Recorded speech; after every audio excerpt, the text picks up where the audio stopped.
Bien, bonjour à tous. On va faire un nouvel exercice aujourd'hui. En fait, il se trouve que je vais à un concert ce soir d'Asian Dub Foundation. On écoutait ça il y a très longtemps.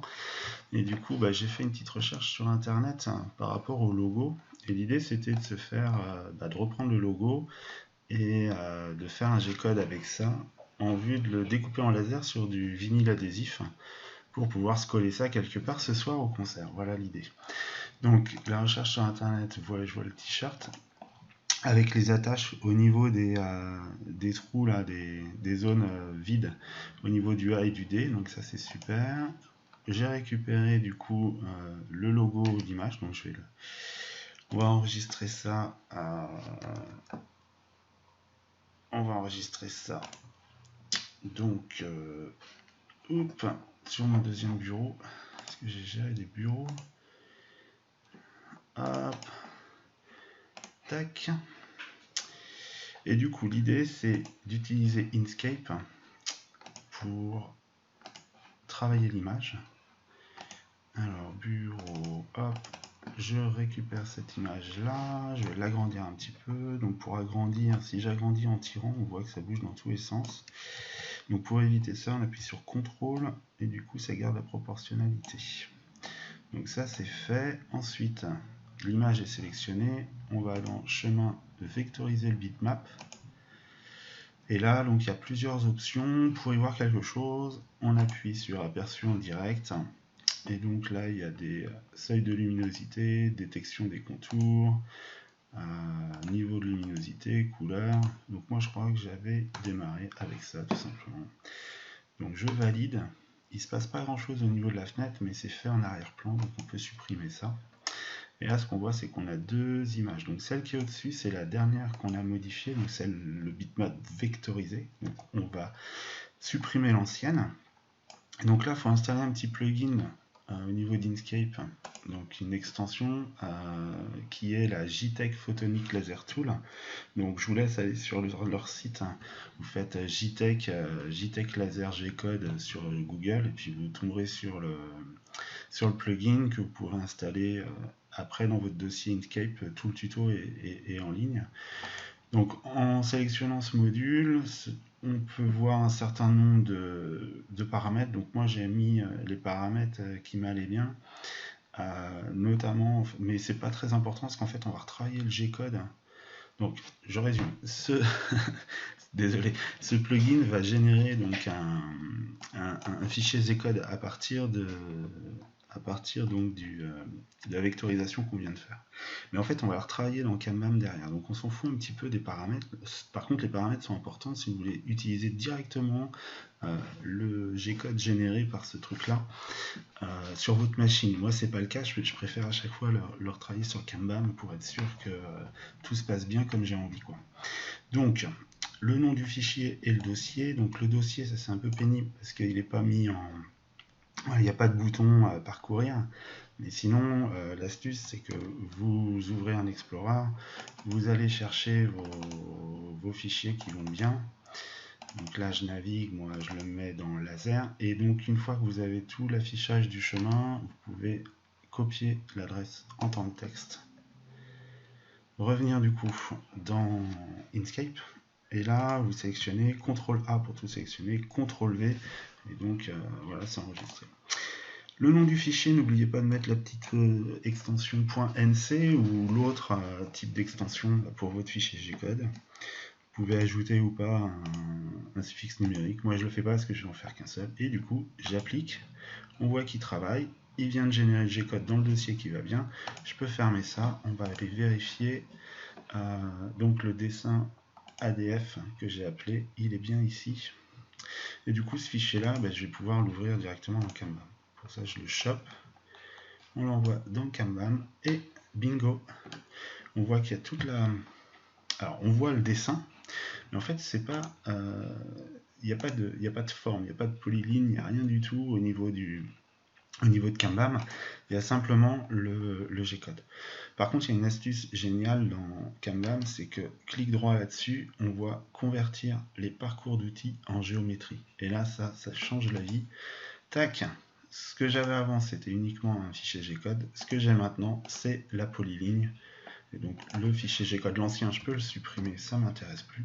Par contre là maintenant j'ai la polyligne, et ça c'est top, parce qu'on va pouvoir travailler avec ça. Donc CTRL B pour couper aux intersections. Donc c'est édition, couper aux intersections, CTRL B. Et donc là on voit qu'il vient de me transformer mon dessin en toutes les polylignes. Et du coup je vais pouvoir nettoyer un peu, virer tout ce que j'aime pas, tout ce que j'ai pas besoin. Hop. En gros ça correspondait au chemin de l'outil.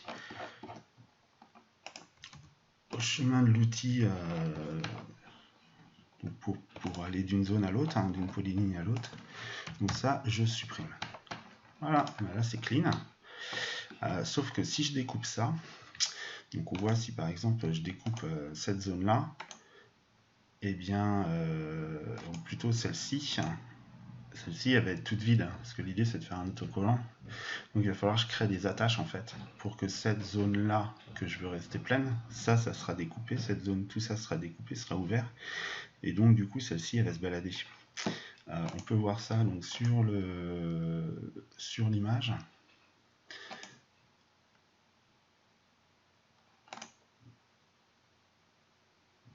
Ouais, ok. Donc on voit bien sur l'image là qu'il y a des petites attaches. Donc on va reproduire ces attaches là. Alors celles d'en haut je vais pas les faire, celles du cercle je vais pas les faire parce que mon cercle en fait voilà, ça va pas être vide.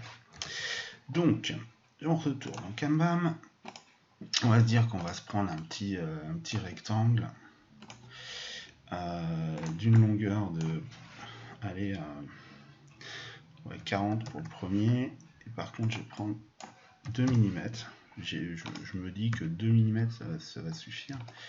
Et donc, je vais pouvoir faire une rotation de ça. Donc, CTRL R pour faire une rotation de ça. Tac. Puis ensuite, donc, Shift, clic pour le déplacer. Donc là, j'avais bien une ligne donc, qui coupe à peu près à la moitié du A, qui coupe les deux.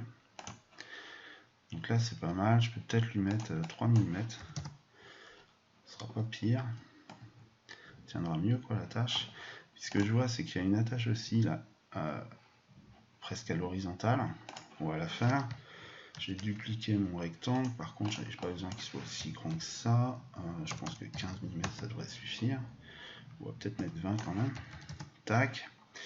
Je vais le déplacer pour qu'on le voit bien. Tac. CTRL R pour lui faire une petite rotation à peu près parallèle au bord.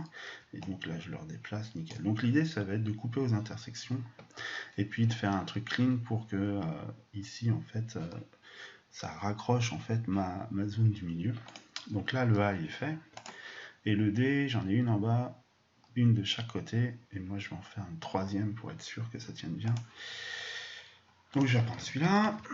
On va l'emmener ici, on va le tourner un petit peu. Voilà, qu'il soit dirigé vers le centre. Je le recopie, je le rebouge. Une petite rotation pour qu'il soit parallèle. Parallèle ou pas parallèle? Ouais, il est perpendiculaire plutôt. Il est plutôt perpendiculaire à la section. Et donc le dernier, on va mettre ici et qu'on va tourner. Tac. Voilà, donc là c'est top. Hein. J'ai fait mes attaches. Maintenant on va nettoyer tout ça. Donc on va faire CTRL A, CTRL B pour couper aux intersections. Et voilà, il vient de calculer tout ça. Et maintenant, on va aller cleaner chaque truc. Donc l'idée, c'est d'enlever ces zones-là. Ça, ça, ça, ça, ça et ça. Voilà, donc là, on voit bien mon attache. Je clean tout ça. C'est un petit peu long à faire. Mais bon, c'est la préparation du dessin pour que le G-code après soit nickel. Donc ça, c'est la partie 1 de la vidéo. Puis la partie 2, on va aller voir ça sur le laser. Je vais le découper d'abord au papier. Voilà, nickel. Là, c'est top. Le A, il va être accroché, le D va être accroché, et le F, il n'y a besoin de rien faire. Donc, du coup, maintenant, on va faire un CTRL J pour joindre tout ça. Et du coup, je vais pouvoir vérifier que j'ai pas des polylignes en trop. Donc là, on voit que celle-ci, elle sert à rien. Donc je vais la supprimer. Hop. Tac, celle-là, elle est très utile. Utile. Très bien. Le cercle complet. Génial. Donc là, j'ai tout. Alors moi, je me suis rajouté un petit plugin ce matin là, pour rigoler. C'est le plugin pour grouper les objets. Parce que là, si je veux tout déplacer par rapport à l'origine, pour mettre par exemple mon 0 au centre, je vais vous faire la démo. Si je les prends tous, CTRL A, et que je fais origine, centré, centré, vous voyez le bordel, c'est pas du tout ce que je veux.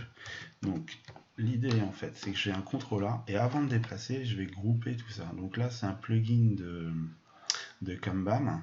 Vous pouvez aller sur Fougère, l'atelier des fougères, qui explique en fait Kanban avec tous les plugins que vous pouvez trouver et installer. Donc tout est indiqué sur le site.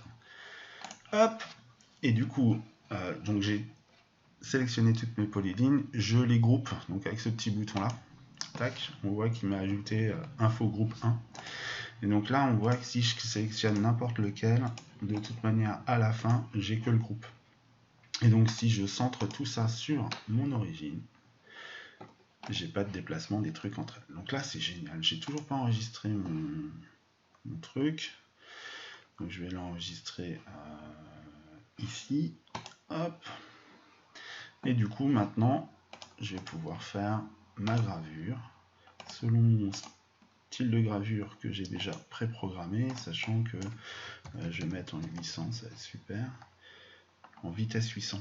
Donc les paramètres de gravure, si on regarde un petit peu, diamètre d'outil 0, numéro d'outil 0, ça c'est dans ma bibliothèque d'outils. J'ai créé un outil que j'ai appelé laser avec plein de choses à 0.